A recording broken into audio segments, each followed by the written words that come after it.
हाम्रो समाजमा आज पनि धेरै जसो श्रीमानहरू चाहन्छन् कि आफ्नो श्रीमती घरमा एउटा मेसिन जस्तै बनेर बसोस्, बिहान आँखा खुलेदेखि राति नसुतुन्जेलसम्म चुपचाप घरको सारा काम गरोस्, समय समयमा तातो खाना पस्किदियोस्, परिवारका हरेक सदस्यको ख्याल राखोस्।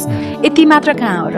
यदि उनी बाहिर वा अफिसमा काम गर्छिन् भने पनि बिहान घरको सबै काम सकेर मात्र काममा जाओस्, अनि बेलुका थाकेर फर्किँदा पनि फेरि घरको सबै काम उसैले गरोस् भन्ने परिवारको चाहना हुन्छ। काम त जसले भ्याउँछ उसैले गर्दा पनि हुन्छ नि, होइन?